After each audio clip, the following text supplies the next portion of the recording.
नमस्कार, आप देख रहे हैं इंडिया न्यूज हरियाणा। आपके साथ मैं अभिषेक पांडे। बुलेटिन की शुरुआत अब करते हैं और खबरों का सिलसिला शुरू करेंगे फटाफट अंदाज में। संविधान निर्माता बाबा साहेब भीमराव अंबेडकर की जयंती के मौके पर विधानसभा परिसर में कार्यक्रम हुआ। मुख्यमंत्री मनोहर लाल और विधानसभा अध्यक्ष ज्ञानचंद गुप्ता ने बाबा अंबेडकर की प्रतिमा पर श्रद्धा सुमन अर्पित किए। सीएम मनोहर लाल ने कहा कि संविधान बनाते वक्त बाबा अंबेडकर ने सबके विचार लिए, हर वर्ग का ध्यान रखा और लोगों को अधिकारों के साथ कर्तव्य की जानकारी दी। सीएम ने कहा कि जब संविधान में 370 जोड़ने की बात आई तब उन्होंने इसका विरोध किया था। प्रधानमंत्री नरेंद्र मोदी ने 370 को खत्म करके बाबा साहब को सच्ची श्रद्धांजलि दी। मुख्यमंत्री ने राष्ट्रविधि यूनिवर्सिटी राई और सोनीपत के विवेकानंद और अहिल्याबाई छात्रावास का ऑनलाइन उद्घाटन किया। यूनिवर्सिटी की विवरणिका पुस्तिका का भी विमोचन किया।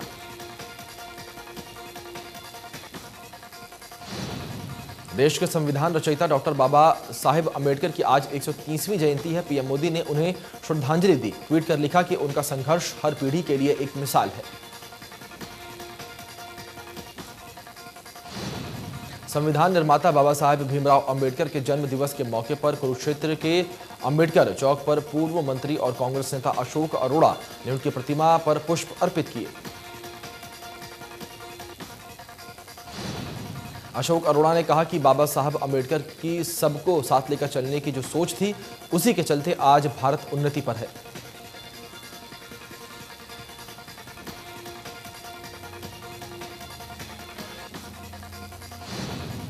सिरसा में डॉक्टर भीमराव अंबेडकर की 130वीं जयंती का कार्यक्रम आयोजन किया गया। अंबेडकर चौक पर सर्व समाज के लोग इकट्ठा हुए और बाबा साहब अमर के नारे लगाए।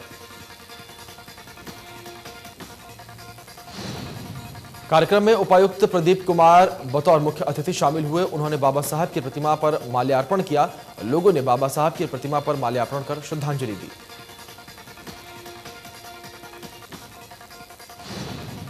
वहीं बल्लभगढ़ के अंबेडकर चौक पर बाबा साहेब भीमराव अंबेडकर की प्रतिमा पर जेजेपी जिला अध्यक्ष और बाकी पदाधिकारियों ने फूल माला अर्पण कर उन्हें याद किया। इस दौरान जेजेपी के जिला अध्यक्ष तेजपाल डागर ने कहा कि सबको बाबा अंबेडकर के आदर्शों का चलने की जरूरत है। अपने जीवन में उनके बताए रास्तों को अपनाएं।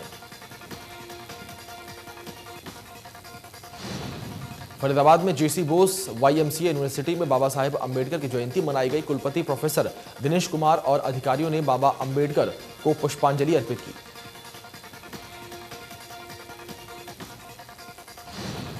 बल्लभगढ़ में केंद्रीय राज्य मंत्री कृष्णपाल गुर्जर और परिवहन मंत्री मूलचंद शर्मा ने गुरुग्राम कैनाल सेक्टर 3 से तिगांव रोड को जोड़ने वाली 4 लाइन रोड का शिलान्यास किया। 4 लाइन रोड के काम पर करीब 1 करोड़ 84 लाख की लागत आई। आपको बता दें कि इस 4 लाइन रोड के बनने से सेक्टर 3 सहित पूरे क्षेत्र की जनता को फायदा मिलेगा और फरीदाबाद विधानसभा से कनेक्टिविटी आसान हो जाएगी। केंद्रीय राज्य मंत्री कृष्णपाल गुर्जर ने कहा कि होडल तक का सफर 50 मिनट में पूरा हो जाएगा और जल्द ही हाईवे पर चल रहे पुलों का निर्माण पूरा हो जाएगा। कैबिनेट मंत्री मूलचंद शर्मा ने कहा कि सड़क के 4 लाइन बनने से बल्लभगढ़ विधानसभा में लोगों को आने जाने में दिक्कतें नहीं आएंगी। इससे लगते सेक्टर 3 के लोगों को भी फायदा मिलेगा।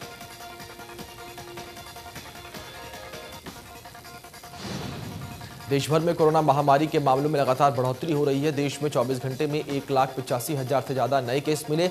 1,000 से ज्यादा मरीजों की जान चली गई। वहीं 82,000 से ज्यादा मरीज रिकवर हुए। महाराष्ट्र में हालात सबसे ज्यादा खराब है। महाराष्ट्र में 24 घंटे 60,000 से ज्यादा नए कोरोना के केस मिले हैं और 281 मरीजों ने अपना दम तोड़ दिया, जबकि 31,000 से ज्यादा मरीज रिकवर हुए।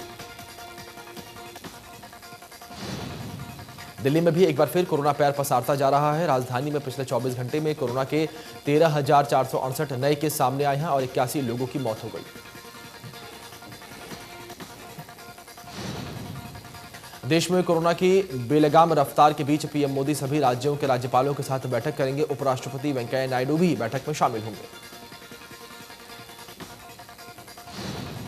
यूपी के पूर्व CM Akhilesh Yadav corona positive हुए हैं। ट्वीट कर उन्होंने ये जानकारी दी। लिखा, मैंने अपने आप को सबसे अलग कर लिया है और घर पर ही उपचार शुरू हो गया है।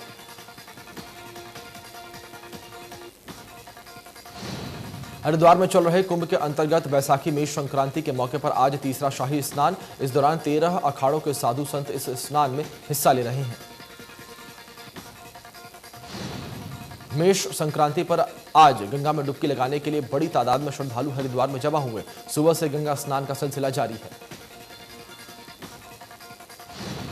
आम लोगों के स्नान के बाद तमाम अखाड़ों के संतों का शाही स्नान। हरिद्वार के हर की पौड़ी पर आस्था का मेला लगा है, जबकि देश प्रचंड कोरोना विस्फोट की जद में है। स्नान के लिए साधु संत मेला प्रशासन ने 20 बिंदुओं की गाइडलाइन जारी की है और उसकी पालना करने अनिवार्य होगा। आयोजन के चलते देहरादून हरिद्वार हाईवे पर ट्रैफिक व्यवस्था भी प्रभावित रहेगी।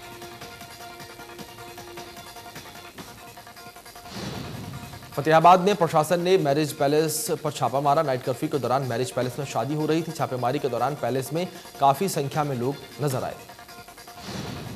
मैरिज पैलेस के बाहर काफी संख्या में लोग शराब का सेवन भी करते हुए नजर आए। मौके पर पहुंची पुलिस से लोग बहस करते दिखाई दिए।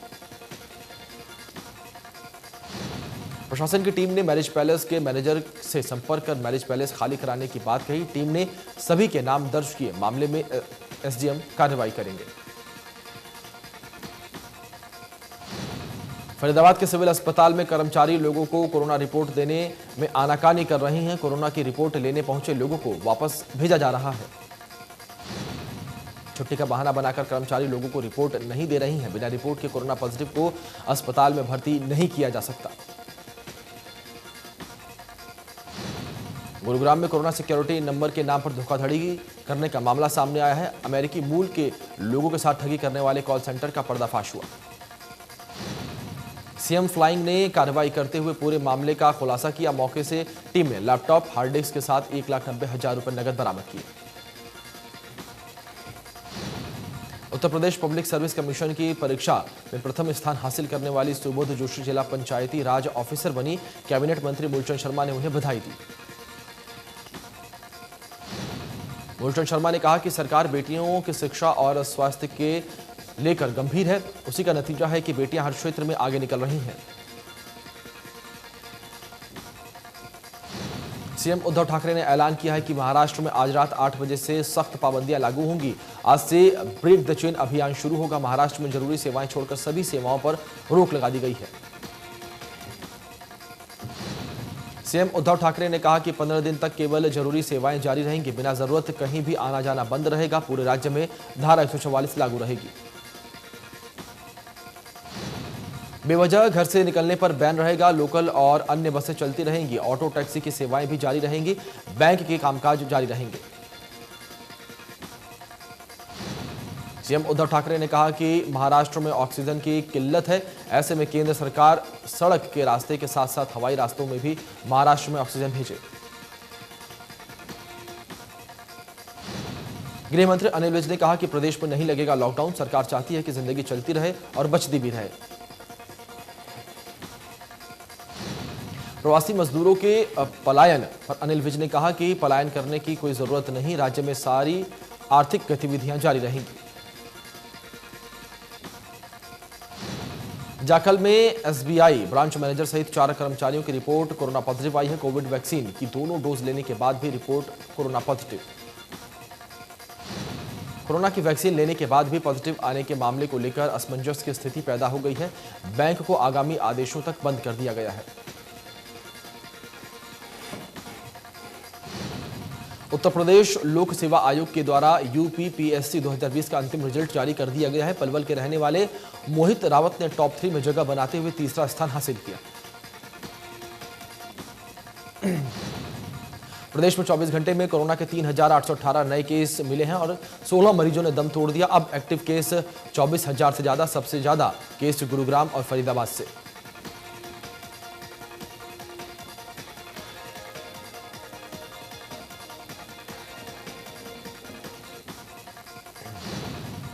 हरियाणा में बढ़ते कोरोना केस को लेकर सरकार ने नाइट कर्फ्यू लगा रखा है। नाइट कर्फ्यू अब रोज रात 10 बजे से सुबह 5 बजे तक लागू रहेगा। बेवजह बाहर निकलने पर पाबंदी। गुरुग्राम में बढ़ते कोरोना के मामलों को देखते हुए सीएमओ वीरेंद्र यादव ने अहम बैठक बुलाई। बैठक में सभी प्राइवेट अस्पतालों को निर्देश दिए गए कि बेड की रिजर्वेशन को चेंज कर दिया जाए ताकि लोगों को टाइम टू टाइम ट्रीटमेंट मिल सके। जनरल बेड को 40% और आईसीयू और ऑक्सीजन बेड 70% कर दिया गया है। गुरुग्राम हरियाणा में पहला ऐसा जिला है जिसने आईसीयू और जनरल बेड को निर्धारित किया है।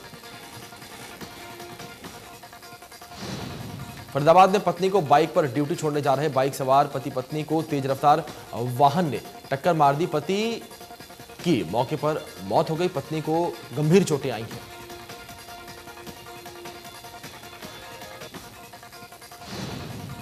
कोरोना के कोहराम से गांव में एक 32 वर्षीय महिला ने अपने पति के रोजाना शराब पीकर मारपीट से तंग आकर सुसाइड कर लिया। महिला ने सुसाइड करने से पहले एक नोट छोड़ा है जिसमें लिखा है कि डिप्रेशन में आकर सुसाइड कर रहे हैं। घटना की सूचना मिलते ही बरौदा थाना पुलिस ने मौके पर पहुंच शव को अपने कब्जे में लेकर पोस्टमार्टम के लिए भिजवा दिया है। मृतक महिला के परिजनों ने पति समेत तीनों लोगों के खिलाफ हत्या के लिए मजबूर करने का मामला दर्ज करवाया है।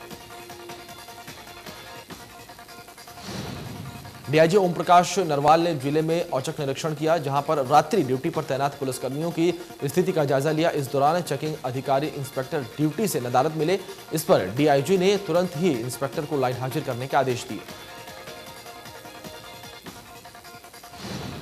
डीआईजी सफीदो एरिया में पहुंचे तो पीसीआर पर तैनात ईएसआई राम अवतार ईएसआई राजपाल सिंह की ड्यूटी पर तैनात नहीं मिले। गैरहाजिर मिलने पर दोनों को ही लाइन हाजिर कर दिया है और विभागीय जांच के आदेश दिए। किसानों द्वारा बैसाखी खासला पंथ स्थापना दिवस किसान धरना पर ही मनाया गया। अंबाला के शंभू टोल प्लाजा पर इस मौके पर महिलाओं द्वारा श्री सुखमनी साहिब का पाठ किया गया और किसानों की खुशहाली, सेहत और भले के लिए अरदास की गई। गृह मंत्री अनिल विज द्वारा कृषि मंत्री को चिट्ठी लिखने पर किसानों ने कहा कि हम उनके इस कदम का समर्थन और धन्यवाद करते हैं। किसान आंदोलन पर गृह मंत्री द्वारा कोरोना को लेकर चिंता जताना बिल्कुल जायज है। इंद्री अनाज मंडी में लिफ्टिंग न होने से सहित कई दिक्कतों को लेकर करनाल यमुनानगर स्टेट हाईवे पर किसानों और आढ़तियों ने जाम लगा दिया। पलवल के अनाज मंडियों में अब तक 23,94,320 क्विंटल गेहूं की खरीद हो चुकी है, लेकिन मंडी से समय पर गेहूं का उठान नहीं होने की वजह से किसान अपना गेहूं बेचने के लिए नहीं ला पा रहे हैं। मंडी में किसान को गेहूं बेचने के लिए गेट पास नहीं दिया जा, जिससे किसान मजबूरन अपना गेहूं वापस लेकर अपने घर लौट रहे हैं। किसानों को 48 से 72 घंटे में भी गेहूं की कीमत नहीं मिल पा रही है।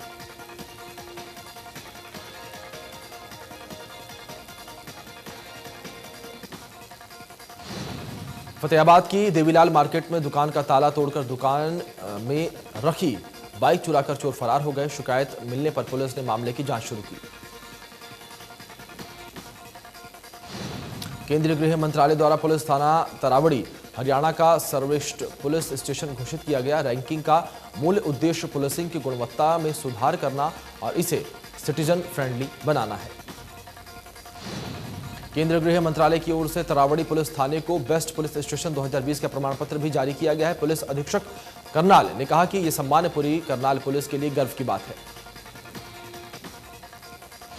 पुलिस अधीक्षक करनाल ने पुलिस स्टेशन की टीम के प्रयासों की सराहना करते हुए कहा कि इससे न केवल राष्ट्रीय स्तर पर हमने पुलिस कर्मियों की मेहनत को पहचान मिली है, बल्कि अन्य पुलिस थानों के कर्मचारियों को भी सभी स्तरों पर अपने प्रदर्शन को सुधारने की कोशिश।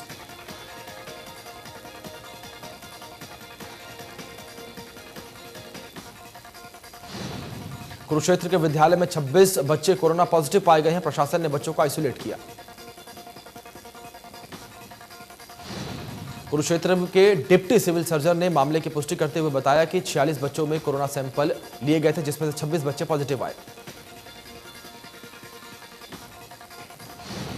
झज्जर के गांव अकेहेड़ी मदनपुर के पंप हाउस में पुलिस को विवाहित का शव बरामद हुआ है। मृतका की पहचान 29 वर्ष के रूप में हुई है। जांच अधिकारी ने बताया कि उन्हें पंप हाउस के कर्मचारी ने सूचना दी थी।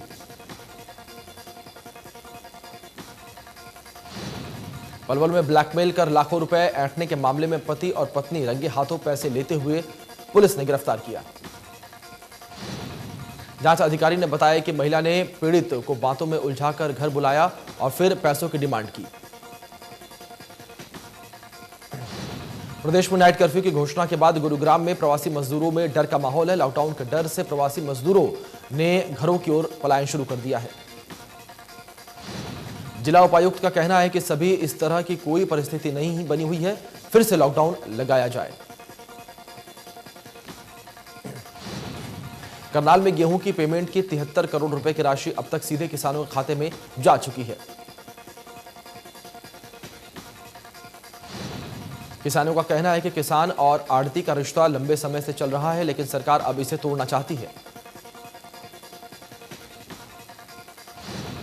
सोनीपत में कुंडली बॉर्डर पर जारी किसान आंदोलन में शामिल निहंग ने युवक पर तलवार से हमला कर दिया। पीड़ित युवक का कहना है कि कुछ निहंग सिखों की पुलिसकर्मियों से बहस चल रही थी। इसी दौरान रास्ते को लेकर उसका विवाद हो गया।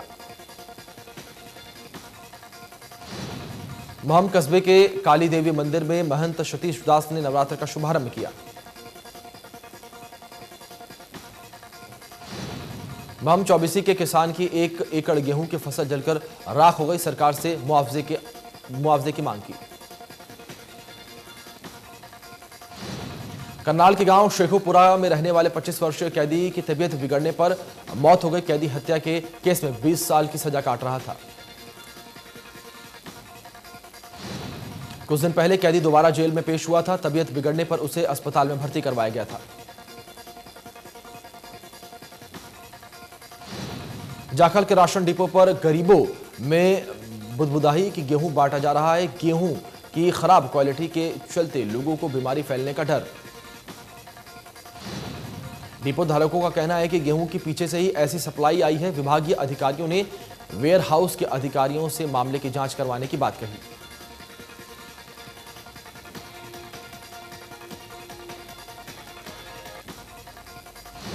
इंद्र के अनाज मंडी में लिफ्टिंग और गेट पास बंद करने को लेकर किसानों ने करनाल लाड़वा रोड जाम किया। कृषि कानूनों के विरोध में किसानों का दिल्ली की सीमाओं पर आंदोलन जारी है। किसान नेता गुरनाम सिंह चढ़ूनी ने कहा कि किसानों के बैंक खाते में सीधी पेमेंट देना सरकार की चाल है। गुरनाम सिंह चढ़ूनी ने किसानों को सतर्क रहने की हिदायत भी दी है।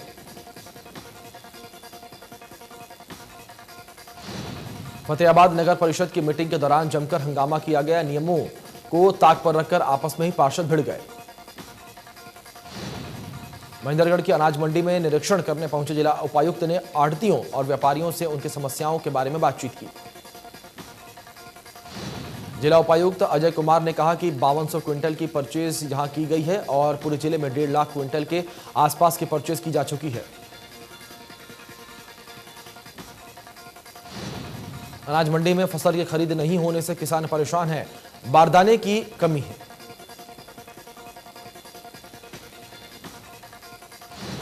फसल बिक्री के लिए मैसेज मिलने के बाद किसान गेहूं लेकर मंडी में पहुंच रहा है, लेकिन यहां बिक्री नहीं होने से चिंतित है।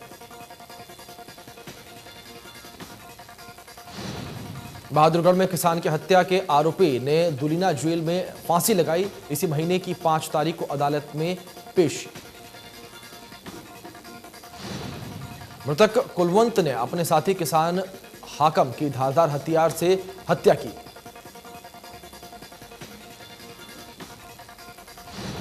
हांसी में समाधा मंदिर में बच्चे दान करने के मामले में राज्य बाल अधिकार संरक्षण आयोग की चेयरपर्सन ज्योति बेंदा मंगलवार को मंदिर में जांच करने पहुंची। समाधा मंदिर में रहने वाले एक 6 साल के बच्चे को आयोग की टीम ने रेस्क्यू किया।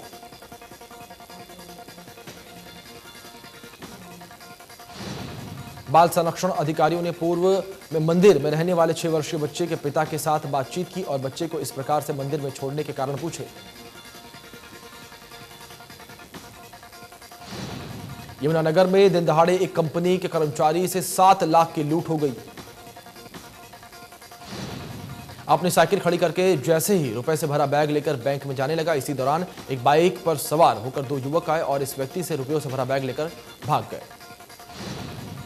घटना के बाद शोर मचाया गया और एक व्यक्ति की बाइक पर बैठकर पीड़ित ने बदमाशों का पीछा भी किया, लेकिन वो बदमाश हाथ नहीं आए। कोरोना के बढ़ते मरीजों के बीच प्राइवेट अस्पताल बेड की कमी बताकर मरीजों को भर्ती करने से मना कर रही हैं। डॉक्टर रणदीप सिंह पुनिया का कहना है कि कोई भी अस्पताल बेड खाली होते हुए किसी मरीज को भर्ती करने से मना नहीं कर सकता। कैथल में एक स्पा सेंटर में चल रहे सेक्स रैकेट का पर्दाफाश किया गया। 4 लड़कियां 6 लड़के और मालिक को मौके से पकड़ा गया।